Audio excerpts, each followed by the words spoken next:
Hey, it's Brian Mudd. This is the cheat sheet, the little cheat sheet here, my little chicken scratch notes for Friday, July 29th.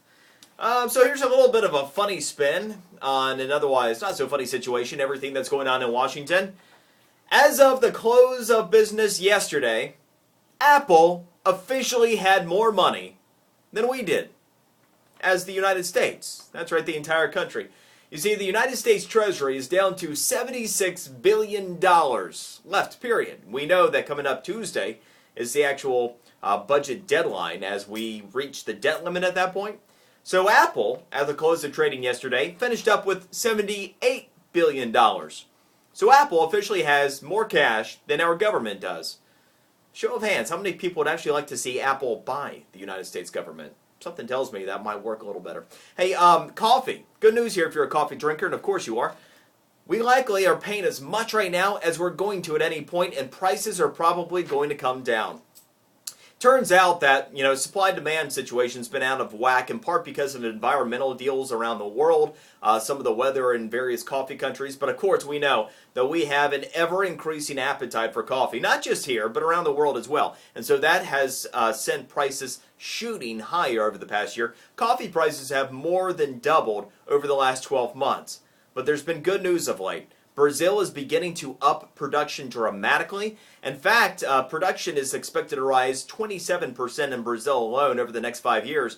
And they were so in a hurry to try to capitalize on the higher price of coffee that they overproduced. And so coffee, which had been trading at $3 a pound just last week, is down to $2.50 a pound at the wholesale level right now, and is expected to drop much further throughout the rest of the year. All right, so craft sites have popped up. If you ever find yourself having buyer's remorse for a Groupon deal or a Living Social deal or any of those other deals, there are now 4 websites that have popped up. One that kind of works like Craigslist, where you can just kind of trade it for another daily deal if you want to. Another one that lets you sell them. So if you have one of these things that you don't use, you might see about selling it there. Get this, 20% of all the things we buy on Groupon or Living Social, we never use. So this is a way for you to get some money back. And by the way, might be a good idea for us to actually go check out these sites and buy stuff from them ourselves. That is on the link that you will see below on the cheat sheet today. If you're checking this out on YouTube, go to wjno.com. You'll find those links. All right, so the Android market has blown up. Over the past 6 months, it has taken BlackBerry off the map, and it's blowing past the iPhone sales as well. Android is up to 39% market share. Now, Apple is the #1 overall seller of smartphones. Keep in mind that a bunch of different manufacturers make up the Droid market. And yet, the Research in Motion BlackBerry product continues to die. They're down to 20% market share. They had been at 42% just over a year ago. So as it stands now, Android 39% of the market, Apple 28%, BlackBerry 20%.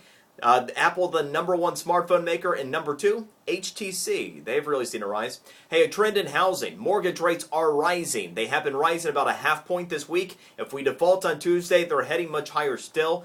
If you want to buy a home in the next 2 months, between today and tomorrow, get your rate locked in. You don't want to be left out in the cold on this. Mortgage rates could head much higher very quickly. Speaking of that whole default and deadline and everything, what happens? What are leaders in corporate America saying about a default on our debt? Well, the CEO of Walmart led the pack yesterday in saying that it would be, quote, devastating. So, no worries.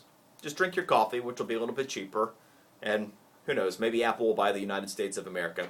And lastly today, Nintendo's 3DS, the price has come down. $250 down to $170. Because they're not selling all that well. So, if you're so inclined, you can go check it out for $170 now. Just add a couple of zeros to that. That's the cheat sheet for today. See you on Monday.